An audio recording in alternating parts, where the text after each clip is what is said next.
All right, guys. So obviously I spent a lot of time on this channel talking about all of the illegal things that Trump and the Republicans are doing constantly. Trump should be impeached. None of these people should be in power. But they would not be anywhere near as successful at their project if not for their enablers on the other side. Which brings us to one Chuckles Schumer. So Chuck Schumer, the Democratic leader in the Senate, decided to go on Morning Joe, and he gets asked a question about what he thinks about us bombing Iran. And I'll just say right off the bat, his answer leaves a lot to be desired. So I'm going to play the clip, and I'm going to react as we go through. But here's Chuck Schumer on Morning Joe. Yeah. Is it a good thing that Iran, and I think you would agree with me, epicenter of terrorism in the world since 1979, is it good that their military infrastructure is being degraded to the degree that it is? Yes or no? Okay, so right off the bat, I already despise the framing of this question. Isn't it a good thing that we've greatly degraded the military of Iran, the epicenter of terrorism since 1979? Okay, first of all, I don't even agree with you on the premise of what you're saying. Because, he's saying that we've greatly degraded their military. Every other day I see a video of an Iranian drone or an Iranian missile hitting its target almost completely unencumbered by U.S. or Israeli air missile defense. So I don't think that we've greatly degraded their military by any stretch. But let's say I grant you that. The whole, isn't it good, as if you're not allowed to disagree on this point that he's making. But I'm going to let Chuck Schumer answer, and then I'll jump in as he goes along. Is it good that Iran's military infrastructure has been seriously degraded? And again, I have to tell you, Joe, first, you can't, what's going to happen 3 months from now? Is it worth it? What's going to happen? Will the world economy collapse? Will something happen even worse? Will the whole energy infrastructure of the world go up in smoke? So you have to, when they do it without planning, they do it without understanding where they're going. Senator. Where they're going, but I don't think it's fair. It's a trick question. No, it's not. Because It is. if you do not strategize the consequences of the action, the military action, if you obliterate and do all these things, but you don't actually play out in your minds and have strategy for the consequences, then it may not be good. Let me answer the question for everybody in America. The answer, yes. It's good that the terrorist regime, their military has been, and capabilities have been degraded radically. I think it's something, with all due respect, Democrats should be clear about.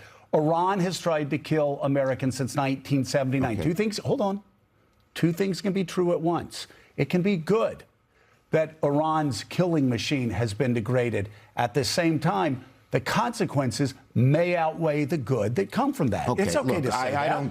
I don't disagree with you. I don't disagree. You know, the fact that the leader Khamenei is gone, no one regrets that. Oh my God. So like I said, this is so disappointing. It's not like what he's saying isn't true, but it's not the main point. So he goes, well, they didn't plan for it, and we don't know what's going to happen in a few months, and we don't know what's going to happen with the oil markets, and they didn't ask Congress first for permission to do war crimes, which, by the way, is the point that he should be bringing up, okay?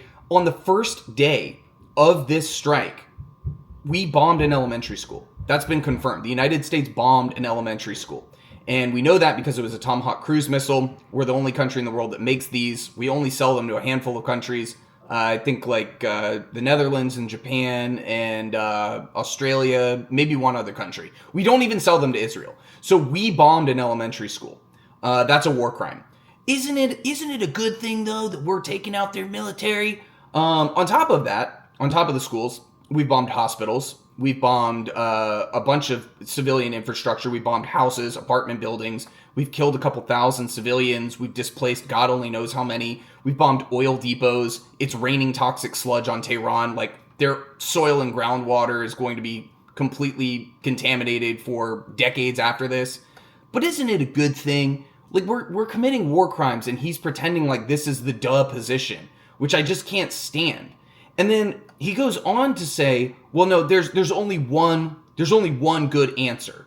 There's only one good answer, and it's yes. And what's so funny is Nika is sitting there next to him, with her arms crossed, and you could just tell that she's not very happy with him. But guys, Joe Scarborough is a Republican. Joe Scarborough's a Republican. And so for him to ask this question in this way, it doesn't surprise me. But like, think about what is the realm of this debate is like, is it good that we bombed them or not? And nobody talks about the fact that we're committing war crimes in doing so. And the other thing that they don't talk about, because he brings up that they've been the epicenter of terrorism, global terrorism, since 1979. They don't bring up the fact that, like, the history of the United States and Iran. And a lot of people may not know this, so I'll just quickly fill in, because I get a lot about this in the comments when I'm like, you know, Iran didn't attack the United States. I think there's a big difference between attacking, like initiating an attack, and retaliating. So the history is like back in the early 1900s, you know, the Great Britain is still the global superpower. They have colonies all over the world. They set up a lot of the oil infrastructure in Iran through British Petroleum. And so they built out the infrastructure there. The, you know, BP was able to extract millions and millions of dollars of wealth from Iran. And then in 1951, the Iranian people elected Mohammad Mossadegh. Now, Mossadegh decided that, hey, we're not going to do that anymore. I'm going to nationalize the oil. And so in doing that, that pissed off Western oil companies, and they're like, we're not going to let you keep the wealth from your own natural resources. So the CIA, with the help of MI6, go in and overthrow Mohammad Mossadegh, their democratically elected leader. And then they install the Shah, who is more friendly to Western business interests. And the Shah is a brutal dictator. And he, you know, killed a bunch of Iranians. He tortured a bunch of Iranians. That led to the 1979 revolution in Iran, which is the point that he's bringing up, is like, well, they've been the number one, you know, state sponsor of terror since 1979. They wanted to kill Americans since 1979. But nobody gives you that background. Nobody gives you that history. And so it's important to keep in context the fact that, like, we went in and overthrew their democratically elected leader and installed a puppet dictator. And that happens all the time with the United States. Like, we do that all over the world. But nobody says that when they're like, well, they attack Americans. They wanted to kill Americans. Like, do you think there may be a reason why the Iranians don't necessarily like the Americans all that much? Maybe. But again, I think that what's so frustrating to me is that Chuck Schumer's criticism is on process and the fact that they didn't have a plan. Of course they didn't have a plan. Of course they didn't have a plan. But his criticism is not on the fact that what we did was illegal. It's a war crime. We should have never done it in the first place. And, you know, now that Strait of Hormuz is closed and it's an economic disaster for everybody else in the world, that's what he's more concerned with. But the funny part is, as you see there at the end, he finally capitulates to Joe Scarborough and is like, yeah, no, I don't think it's a bad thing that we killed Ali Khamenei. I don't think it's a bad thing. So you agree with them. And that's the thing, is that Chuck Schumer actually fundamentally agrees with the Republicans on this. That, yeah, I mean, you know, I think it's a good thing that we took out their leader. It doesn't matter what you think of the Ayatollah. Like, we assassinated him, and now what we have is his son replacing him, who is going to be more extreme because we just killed his entire family. So everything about this is just one disaster after another. And again, the reason that Chuck Schumer kind of agrees with Republicans and, you know, doesn't say this is a bad thing, and doesn't say that, like, we're committing war crimes, is because this is a war that Israel wanted, and Chuck Schumer takes massive amounts of money from the Israel lobby. And Chuck Schumer has stated on multiple occasions that his number one job, he thinks his number one responsibility as a U.S. senator is to make sure that Israel gets all the funding and all the aid that they need. The fight for aid to Israel, all the aid that Israel needs. I will continue to fight for it. And we delivered more security assistance to Israel, our ally, under my leadership than ever before. We will keep doing that, everybody. It is so important. Hey, Chuck, nobody in Israel voted for you. Nobody in Israel voted for you. Just because you take a lot of money from them doesn't mean that anybody there can put you back in office. And I hope to God that he gets voted out. At the very least, he has to be replaced. There are a bunch of Democrats who are saying he's got to go. Like, he is not the man for the moment. And it's so obvious when you see him go on shows like this and just get dog walked by people like Joe Scarborough. I mean, like, he's not actually fighting the Republicans on something as basic as we shouldn't commit war crimes. And the other thing, too, is this issue among Democratic voters, like the support for Israel, support for this war in Iran, is it like single digits? It's so unbelievably low. The support for Israel thing is like literally like 4% of Democrats are in the camp that Chuck Schumer is. So Schumer is siding with the 4%.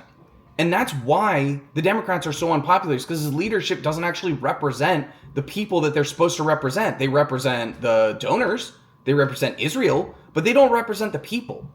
And maybe I'll end on this just because, like, it's so frustrating. Like, there's a reason that Morning Joe's ratings are terrible and MS Now is terrible.